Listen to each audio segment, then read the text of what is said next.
Alright, so you have Oregon State right here.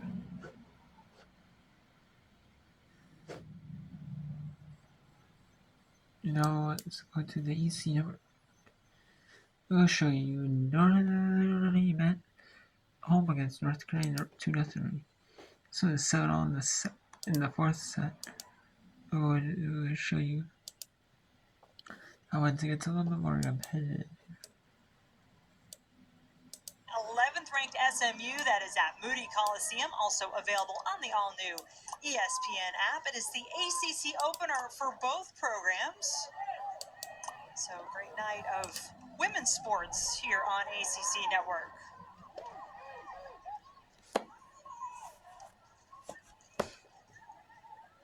Restovich, in case you missed it earlier, playing a little deeper for Notre Dame tonight with Lainey Matriano out with injury, unavailable for the Irish. They've certainly seemed no worse for the wear. Gattino.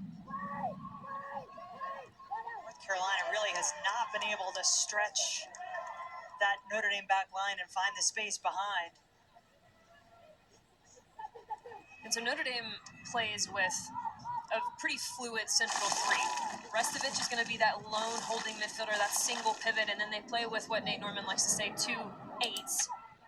And where North Carolina is struggling is to eliminate those 2 8s. And Jen, I have to wonder if you don't want to put Linda Olmark back in a central area so that she can be on the ball more and have a little bit more proximity to Fossey and to Thomas.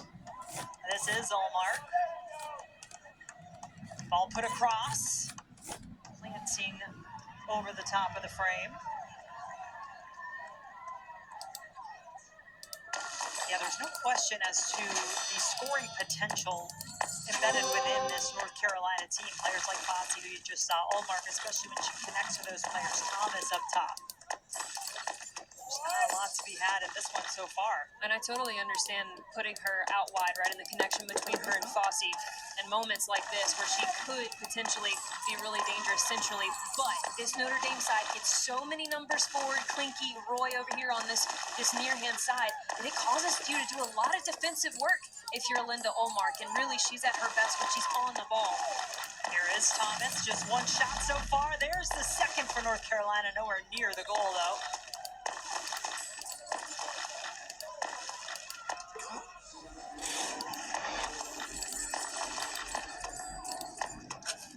Just a bit stale.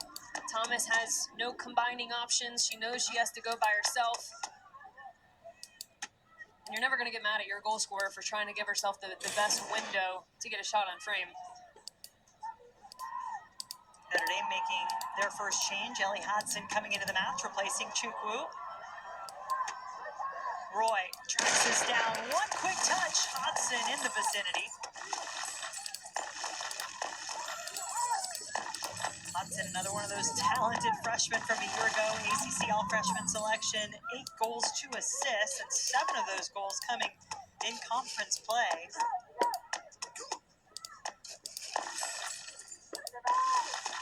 Restovich at the assist on the corner kick goal for Pinto.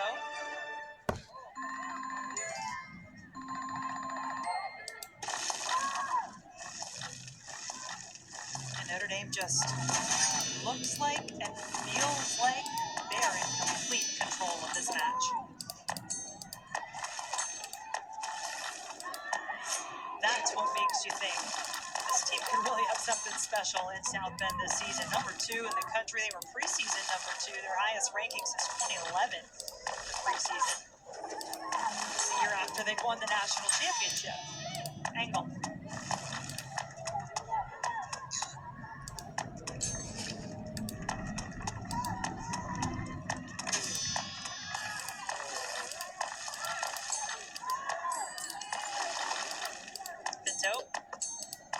Ball lofted toward the goal.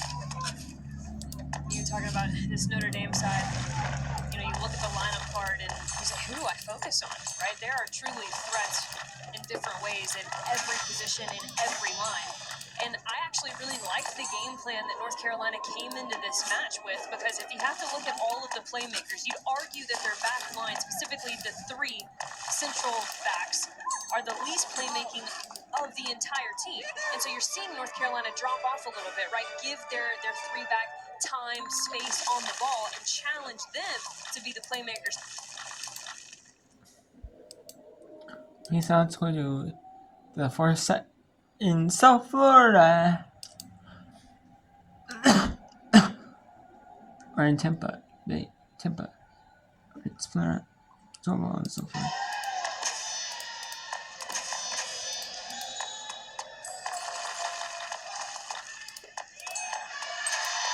And an ace to take the lead.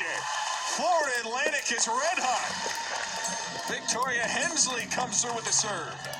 The 8th for Florida Atlantic. Rather, it was Winford.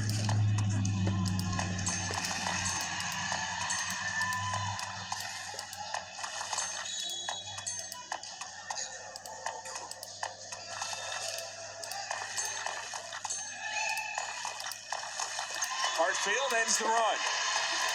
Back to a tie game at 13. Critical juncture in this match. Bulls can win it. If they can win this at FAU, trying to force a 5th. And this is as scrappy as you'd expect in American Conference play.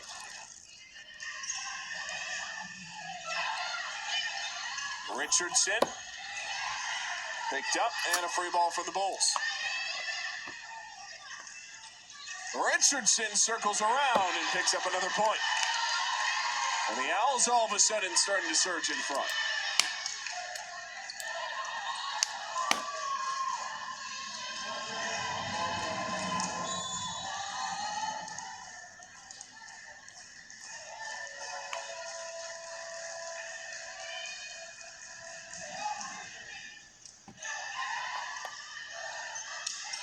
Beckham hammers one through.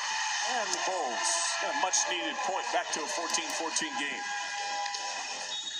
This is where you get tested in conference play. These kind of matches add up for you, and these are early gut checks of all the work and growth you've put in through non-conference play and how you've developed as a team. How can you show up in these high-stress, high-pressure moments? Hart forks one across.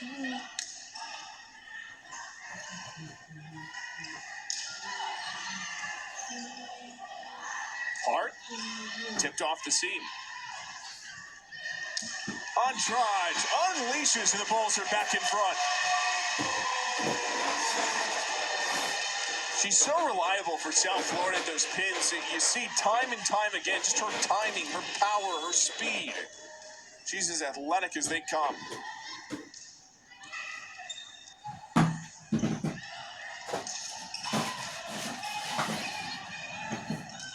Hartfield, one-on-one, slides it through, is dug up in the back row by Winford.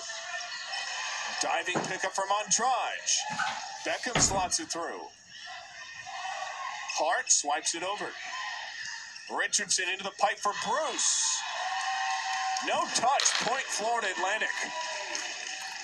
A razor-thin 4th.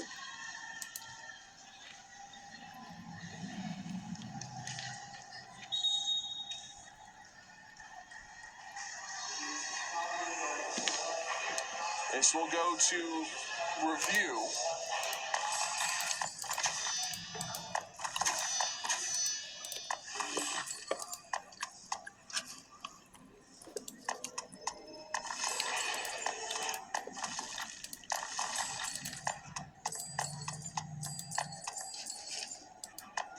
They're looking right now whether or not there was a touch on the previous play. It's a critical point in what's been a razor-thin 4th set. So down official, Toya Teeter will take a peek, and we will too.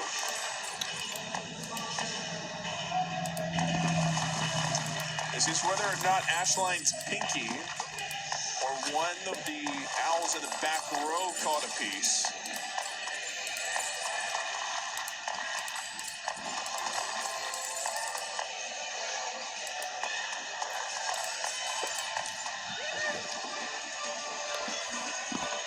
As it stands, a tie game at 15. looking to see whether or not this might be overturned. Addie Bruce has been a major standout today. A season-high 18 kills on 41 attacks. She has been the most proficient for South Florida. Offensively, meanwhile, for Maria Clara Andrade, she has taken more control as the match has gone on. You're looking at not only the finger, which maybe it might have caught a piece of the pinky, but ball trajectory is one of the main things officials look at in these kind of reviews. Did the ball flight change off its initial trajectory? Even the slightest alterance can be the difference. You have to have indisputable evidence. And it's a point for Florida Atlantic. So not enough to change the call on the floor.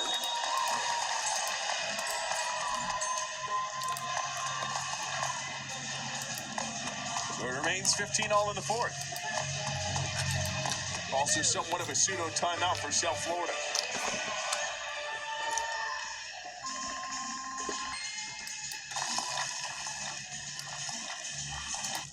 Now while they're having that, while they're having gonna be in some halftimes here soon.